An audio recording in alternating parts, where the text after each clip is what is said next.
Good evening, everybody. Welcome again this evening.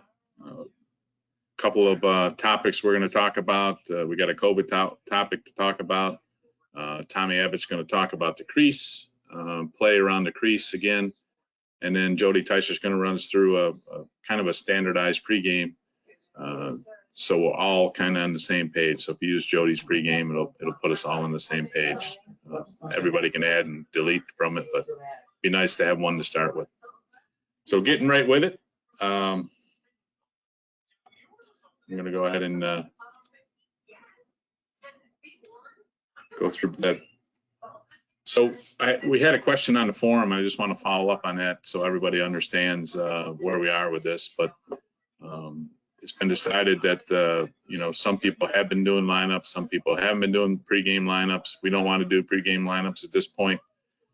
It's another way just to prevent unnecessary close contact.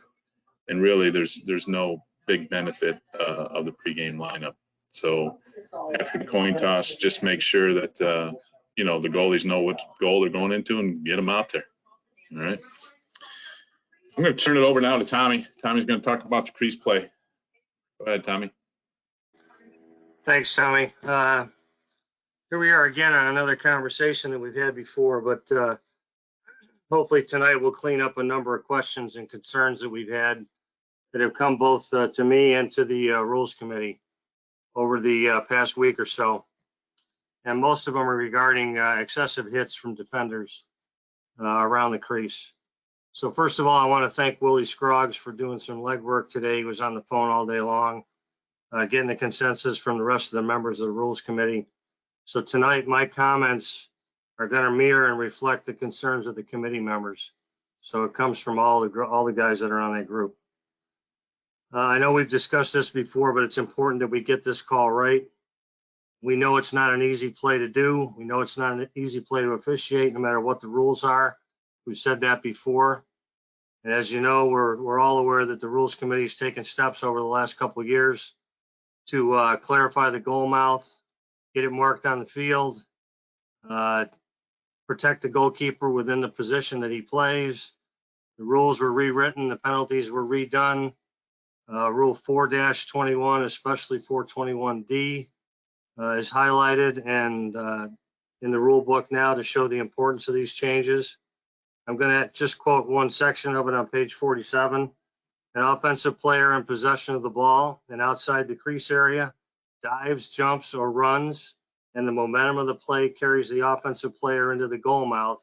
Even after scoring, the goal shall be disallowed. That statement and the sentence that's behind that has become the issue that we have with how the play is officiated. So the wording in the book was put there to discourage the offensive players from taking a path that's going to eventually put them in the goal mouth if and when contact occurs, which we know it's going to occur. I believe we understand the basic part of an offensive player with possession doing this, and we've done a pretty good job of figuring out how to deal with this and to get the right call. But it's important to note that there's a big difference between a player in possession of the ball and driving towards the cage versus a player not in possession and simply standing out front or slightly moving to receive a pass. The player moving with the ball likely has contact with the defenders as he's going towards the goal. The player waiting for a feed out front or on the back door basically has no contact from any defenders until he gets clobbered. So defensive players who do this obviously have a motive. They believe that their illegal pop to this guy is going to put him in the goal mouth and that the goal is going to be disallowed. I'm here to tell you that that's simply not the case. The penalty occurs after the ball is in the net. It's a dead ball foul. The goal can count. A grounded player who gets near the goal crease and gets blasted needs to be protected in the same way that a shooter 10 yards in front of the cage is protected after he's released the shot and then gets clobbered. So we need to make sure that we've talked about protecting the shooter over the years, and we've done that pretty well. Late hits are late hits. We need to protect the shooter in the crease area the same way that we do the guy shooting out front. In order to get that right, we need to make sure that the penalty that's adjudicated fits the crime. Once again, we're going to show a video. Charlie's going to pull it up in a second here, and we're going to show that it's, basically it's not intended to embarrass anybody. As always, it's not intended to do anything other than to teach our group how we're going to do this. So Charlie, if you want to start to run that film, we can do that. This is a clip from the game last weekend. Many of you probably have seen this. The play starts in the lower left corner. Player comes around, feeds the crease, guy gets clobbered in front. The receiver catches and shoots the ball in one continuous motion. The ball goes in, and I think we would all agree that if it weren't for the impact of the defensive player hitting the offensive player in the back, he's not going to go in the goal crease and certainly not going to go in the goal mouth. As this video loop continues, I want you to know and to watch where this guy comes from. He comes from a long way away and goes full speed. And he comes even further than that if you look even sooner in the film clip. Let's think a minute about what happens in other sports.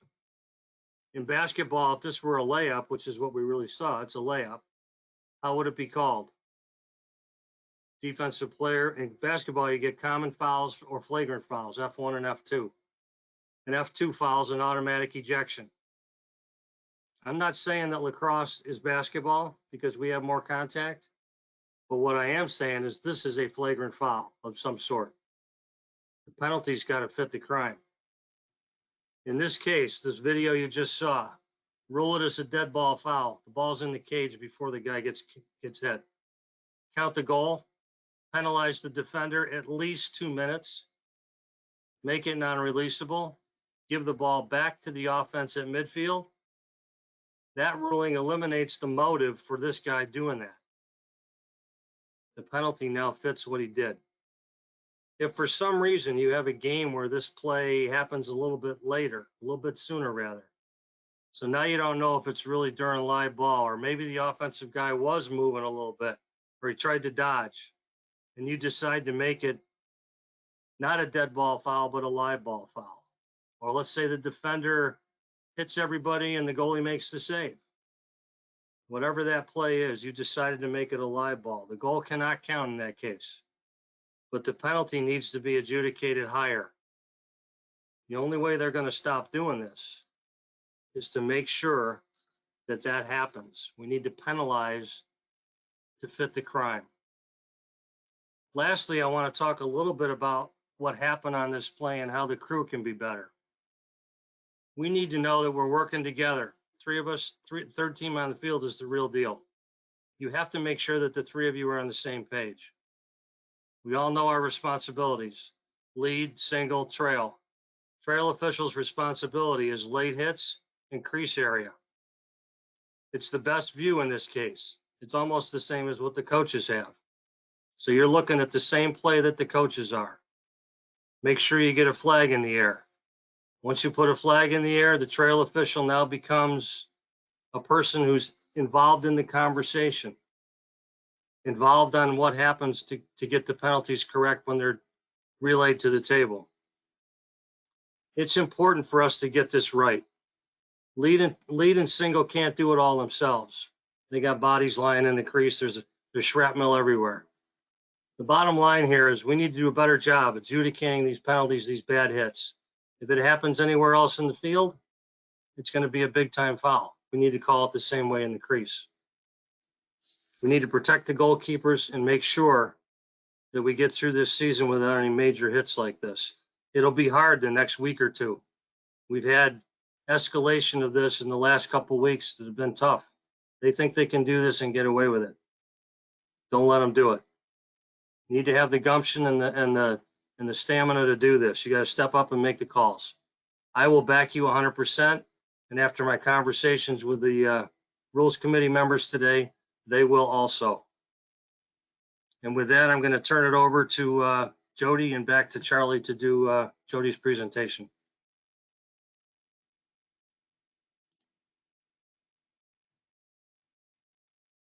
Thanks, Tom. Hey, tonight we wanted to go back and talk about standardizing pregame. And part of this is taking a step back to basics that oftentimes are overlooked or taken for granted. First thing off, we're really laying the groundwork for the game. So the purpose of doing the pregame is to maintain uniformity for us as college officials as a group, but more importantly as a crew on the field that given day. Now I go back, in 2014, I was fortunate enough to be able to sit in on a pregame at the Mose Classic in Jacksonville. It was Jacksonville versus Notre Dame. And Tambo was the crew chief that day. And in his rule book that was highlighted and marked up in notes and everything else, he had his first page in the rule book, had a page that said, proper preparation prevents poor performance. Now, he also had another adjective in there about what type of poor performance, but we'll kind of leave that out for the time being. And at first, it kind of seems that it's basic, it's rudimentary. But after thinking about it, nothing more could be on point. And oftentimes we overlook these little things and getting the pregames done. But if we're not ready physically, emotionally, and mentally, we're doomed before we ever take the field. Now, a lot of the items that we'll talk about tonight are covered in previous weeks. Some are going to be covered in future weeks, but there's a reason these are all getting covered multiple times. The tools of the trade, again, goes back to basics, but a lot of times, how many times have we as crews gone to a game, we get in the car, we take off, and we think, oh boy, I feel like I'm forgetting something. I know I've forgotten something. Goes back to when we first started out. Tell a lot of the guys, especially as we get older and we have CRS. A lot of you guys know what that is, where you can't remember, you know what. It's just to get the basics down. Get the uniforms. Make sure we have shorts and long sleeves. You know, the shorts, the pants, et cetera, et cetera. One thing I always try to go over with crews and with folks, including veterans too, is the two most important things in my mind are your hat and your shoes, because the hat's on your head and the coach is looking right at you in the face. And if he sees salt rings on the hat or that faded hat that's brown and not black, it's a giveaway that we really don't care what we're doing. The same with shoes. Come rolling in with dirty nylon shoes, again, gives a poor impression and shows that we really don't take pride in our appearance. So how are we going to take pride in our performance?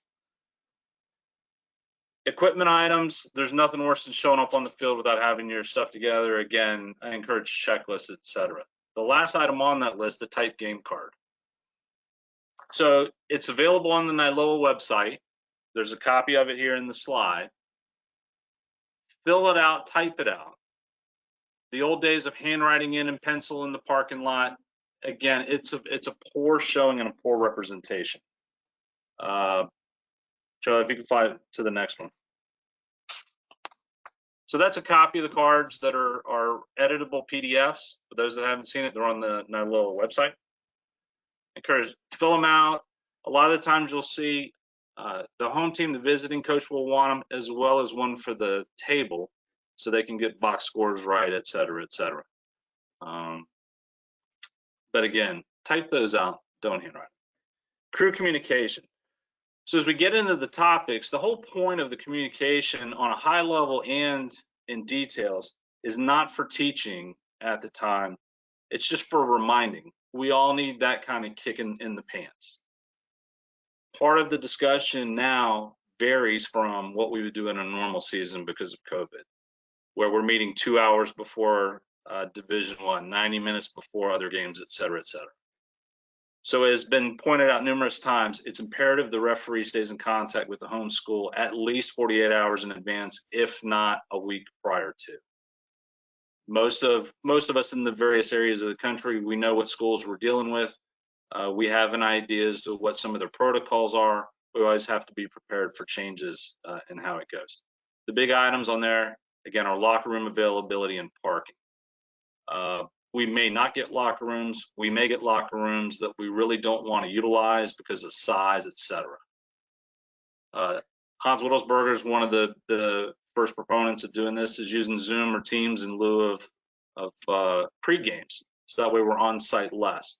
It also helps with some of those pre-game sensitive topics.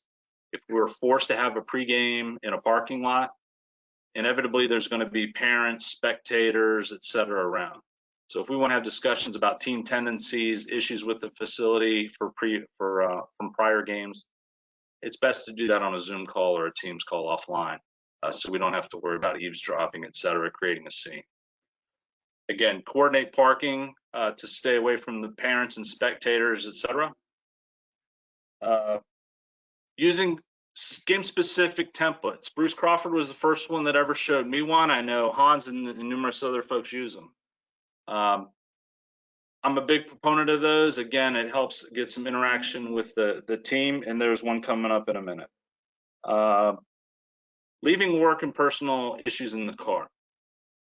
It's a big one. We all know folks on our crews that tend to, maybe they're A-type personalities and have high-stress jobs. Doctors, lawyers, police officers, stay-at-home dads, whatever the case may be. Again, make the extra effort to get there early, decompress, and get yourself ready for the game mentally and emotionally. And last, on any of the topics that we're going to hit on tonight, just encourage, it's a dynamic document and a dynamic discussion. We always need to be cognizant and add in the points of emphasis and any of the items from the training sessions and the director's calls and memos that come out, and make sure those are added into our pre-games, because inevitably we all know folks on the crew miss these topics, miss calls, and the last thing you want is somebody not knowing a current mechanic, rule application, or NAR that's put in place. This is an example of just a Word doc that's put together. This is, again, one that Bruce Crawford had originally put together that I like to put out. One of the things that I like to do on mine is include picture of the coaches. You can pull them off the website. A lot of times we go to games and we may not have had that team before. And the last thing you want to do is wander around and try to figure out who the coaches are. So I tend to try to pull a picture down so we can put a name to a face, include something about the weather to make sure we're all on the same page for uniform, if we're going to have any special attire, et cetera, et cetera. Obviously, that's a little different now in the COVID world. And then at the bottom, we usually put a couple topics that we'd like each of the crew members to dive into a little more detail, maybe on that game, maybe a history with these two schools. So that way, there's more interaction with the crew and it's not just a lecture from the R. All right, the actual pregame discussion topics. So these are taken from numerous pre-games from several veterans. So what we want to do is try to put something together as a high-level general document. A copy of this is going to be put on the website. And as Tom said earlier, the goal is to have this edited, added to. There'll be crew-specific items. There'll be game-specific items, area-specific items, whether it's a D1 down to a club game, NAIA, et cetera, et cetera. So we always want to talk about administration. So during the pregame, we want to talk about who's going to get the captains, who's going to get what captains. So now in COVID, it's not as crucial as it was before to try to get things flowing and looking organized during the game. The same with stick checks. We've all gone into a game where the R's expected. If you're in front of blue bench, you're going to get blue stick at that timeout. If you're in front of the red bench or the white bench, at that timeout, you're going to get the white stick, and whoever singles is going to bring a ball. Then you're going to get the R's that say umpire get the home team, field judge get the visiting team throughout the entire game. Make sure we're all on the same page so we don't have two guys getting same color stick. It happens a lot. We know it happens a lot in high school. It definitely happens a lot in the college end. And then the table, we want to make sure that whoever's going to go talk to the table gets that taken care of. And we know that the table and us, we're all on the same page. Fouls. So the big part that we want to make sure is that we're reminding the crew, because we all have different thresholds as to what we consider a slash, a body check, et cetera, illegal body check, et cetera. We want to make sure we're all setting the same tone. We also need to be cognizant and talk throughout the course of the game to reevaluate what our thresholds are. If that game's ratcheting up, we need to make sure that we are anticipating and ready for that as well. So if we have to put a lid on it, we can, and not let things get out of hand. And the same thing, we've got to be consistent with fouls on both ends. Can't let the push go on one side and call it on the other side. We know we talk about it, but we always have to remind ourselves as to where we stand in that. Face-offs. So we have the new mechanics. They're changing almost weekly, bi-weekly, which is even more important that we include that in the pregame. So what is the current mechanic? What are the current expectations on the face-off? So now we know we're not doing corrections. We're expected to call the infractions. We're not going to eat the whistle. We have to make sure we stay out of the way and watch the wings. That's part of the discussion about if we know the tendencies of where, if they're going to double pull the wings, which end are they sliding to? If you're a single, are you going to get trucked if you back out? Those are the discussions we need to talk, because we've all seen the videos where crew members are unaware, or they haven't seen wings slide down behind them and they get blasted on the loose ball. Those are discussions we need to constantly talk about, even during the course of the game. The set, the whistle, the no whistle. We need to remind each other on that, because sometimes we try to get a little anxious. We have to reevaluate the face-offs through the course of the game. And if there's a lot of violations, are we the ones causing it? Are we moving to cause the players to jump? Are we moving the whistle to our mouth? Is it still on our finger? Again, constantly reevaluating through the course of the game. Restarts.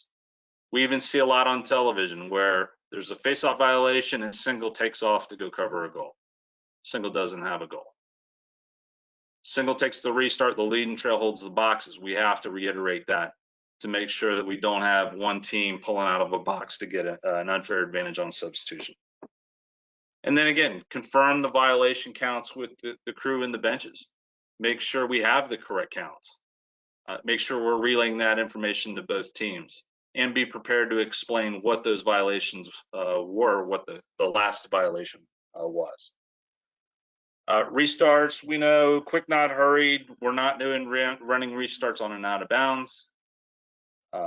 We have to be ready for delay a game. Violation, if a player plays somebody within 5, oftentimes we're not. Statute of Liberty, we generally don't see, but we need to be prepared for that, to hold the restart till the other offensive player gets out of the 5-yard zone. But the biggest issue is to be ready for that shot that goes out of bounds on an end line over towards the edge of the box that we allow them to bring in closer to X. Well, that 5-yard advantage might be 2, 3, 4 seconds that they're getting. When the shot clock is low, that 2, 3, 4 seconds is a clear advantage to the offense. So we have to be prepared for that, to move the ball out, and we have to be prepared to get a little gumption that we're not giving that quick restart. Crease dives. Again, this is talked about numerous times, but we want to hit it again. Big thing, anticipate the play. We have to be ready. When we see that guy coming from X and he's tucking under the defenseman, we have to start crashing and getting ready. Obviously, with COVID protocol, we don't want to have both guys sitting in the crease, but we have to be ready for that. Kevin O'Leary, in one of the nuggets of wisdom that he has imparted to many of us, if you have defenseman, attackman, goalie, goal, that's a problem. Meaning that attackman's gotten inside the defenseman, is going to goal. You are going to have a push in the back, an illegal body check, et cetera, et cetera. So when you see that attackman duck under, we have to be mentally ready and on our game, because something bad is most likely going to happen. The play's coming towards you, we have feet. If it's going away from you, we've got the high stuff, the push in the back, et cetera. A lot of times there's some confusion about what we're going to do. But again, we have to talk and be ready. The trail, especially with the new stuff, as TA was just talking about, has to come in and be ready for these high hits. And now that we know that these defensemen are going to try to crush the attackman into the goal mouth, that trail has to come into that play and lend a hand, especially when lead and single are looking for goalie contact, goal mouth contact, all this other stuff. We need to spend more time on the goal mouth and the crease with the memos that come out, etc. So the items on here, same things we've talked about before. So we don't need to go through all these point by point. Tom just talked about that. Yeah. Hey, Jody, I think it's Yes. important to make sure that we all understand number 5 probably isn't as accurate it was until 20 minutes ago, right? Sure. Number 5, they can have a goal, right? Tommy just told us the new ruling, and I just want to make sure, and before we post this on the website for people's use, we'll probably make that change except for late hit, correct? So just I'll make the modification, and I'll make the modification about no goal on the live ball and with the dead ball note on there as well. And this is how dynamic this pregame is, right, Jody? Good example. Absolutely. Just like the rest of our season, guys. All right, the shot clock. So this is one that I don't think we really give a lot of credence and a lot of talk to beforehand. We all just assume we have it. But again, I think we've all been on cruise, or we've seen it on television even, where we get to 60, one guy counts and yells under, the others don't. There's not a mirror. You may have a ball come back around the midline, et cetera, et cetera. It's crucial that we talk about it in the pregame as another reminder that it's so important to get that, because during the course of the game, it is going to come up. We are going to have a clear that's failed. We have to be ready for it. On that note, on the shot clock with the over and back, again, as reminders of talking that we're not going to reset a shot clock unless it's a valid shot or there's a loose ball play on against the defense. The entire crew has to signal, and again, we have to talk about this because not every game is Division I on television with professional clock operators. Most of us across the country are working games where it's students, interns, bad clocks. Maybe they work, maybe they don't work. There's no sight lines. The table's behind the benches. They can't see it. It's crucial that we talk and be ready for everybody to signal loud, big visuals, so that we get the shot clocks accurately. The last thing we want to do is have to stop play because the shot clock is not reset. The over and back, again, ball hits a pipe, hits a goalie, rebounds going to midfield. It's crucial, again, that we talk and we're ready, that our partners at single and lead are letting trail know whether we have a backcourt potential or we don't have a backcourt. Again, communication, we're reminding ourselves that we have to be prepared to communicate with our partners. The timeouts. We had the rule changes. We have a timeout due to injury, timeout by either team, and inadvertent whistle. We're leaving the clocks where they go. The 10-man ride. Tom Sutton had talked about this last year in one of the director's calls. There was one game in particular where I believe there were 5 or 6, if I'm not mistaken, 10-man ride incidents that were missed. So we always want, at least in the crews that I'm with, we always want to talk about the 10-man ride because we see it more and more.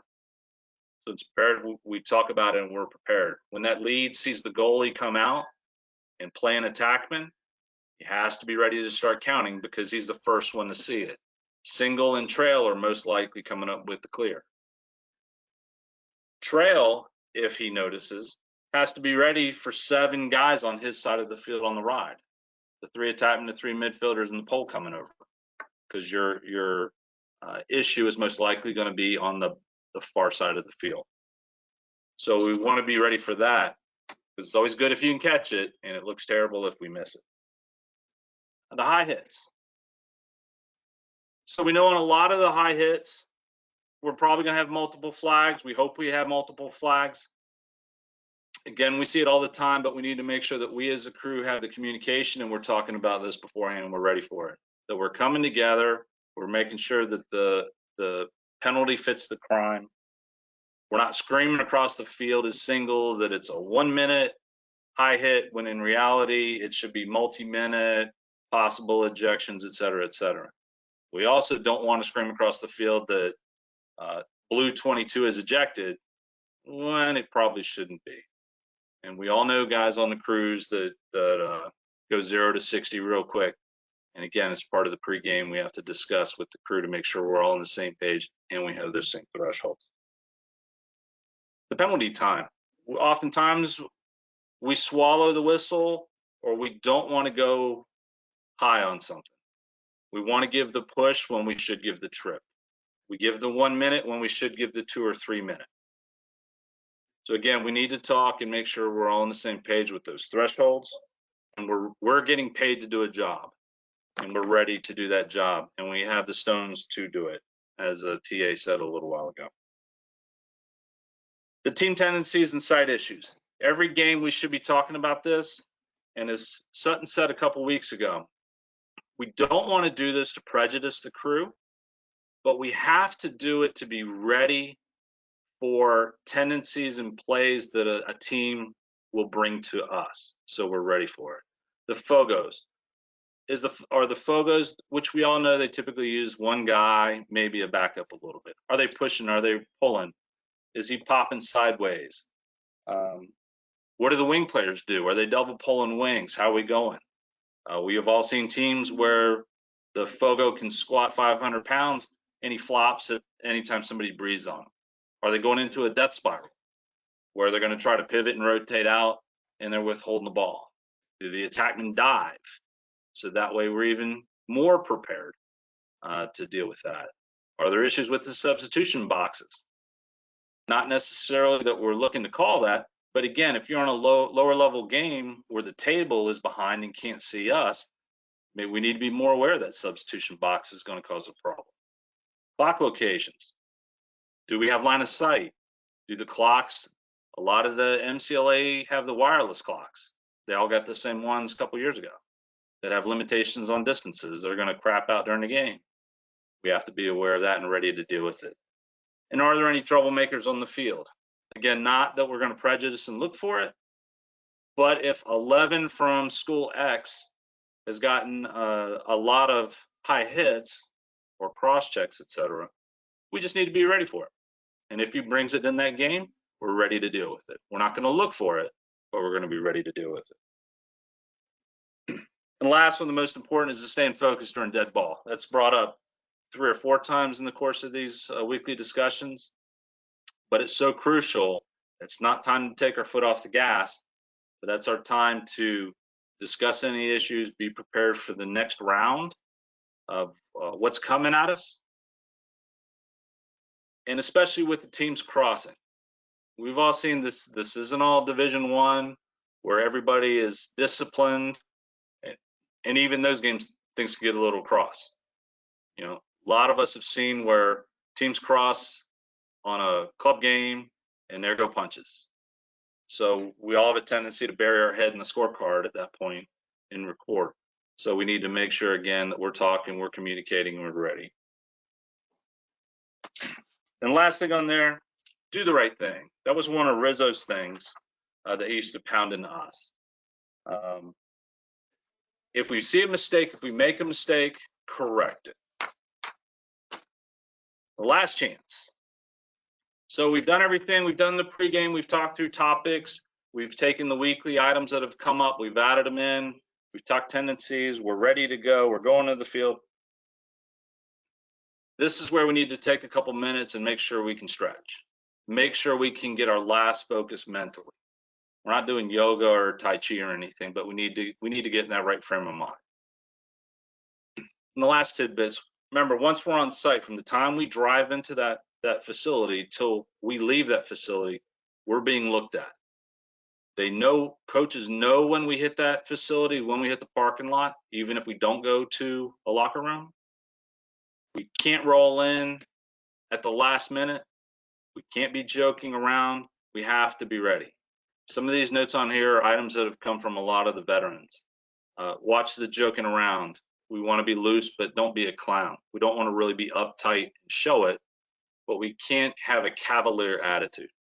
Likewise, we don't want to look like we're angry, we're pissed off, and we don't want to be there. As we're talking to the coaches beforehand, again, it's been brought up before. We spend 30 seconds, one coach spend 30 seconds with the other.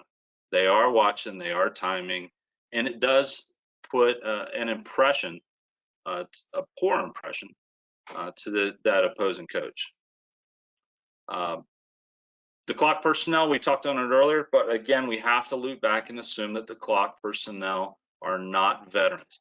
We have to confirm.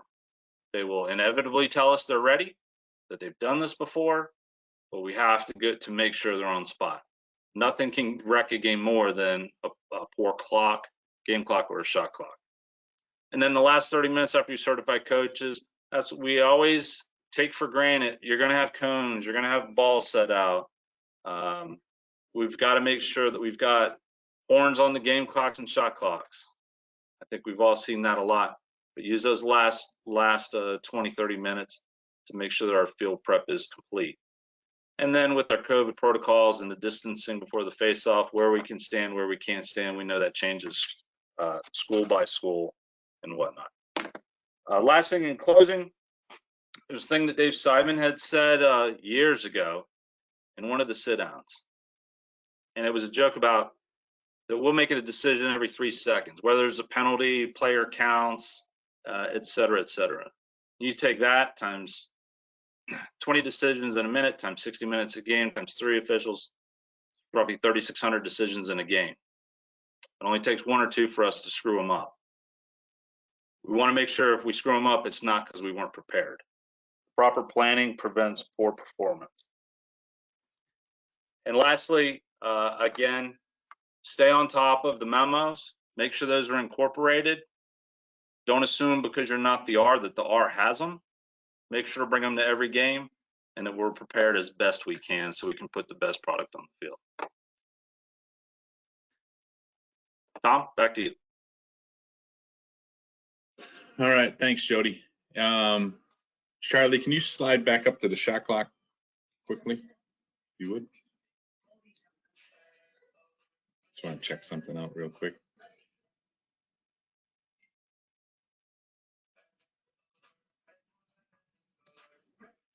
Okay. I think next week we'll talk a little bit about the shot clock, the over and back stuff with Greg Height's presentation. So there's a couple questions on the website that will be answered next week. The list of items where the shot clock's resets definitely spelled out very clearly in the rule book. So make sure you read it. I think the question might revolve around number 5, where it says, you know, you just need to know the situations where any timeout, injury, inadvertent whistle. It says leave it as is. Not necessarily true on a defensive timeout, right? So just review those as you go through it. That's all I got for tonight. Defense injury, that's what I meant. So anything else, Brian or Tommy? If not, that'll conclude tonight, and appreciate your attendance. Thanks.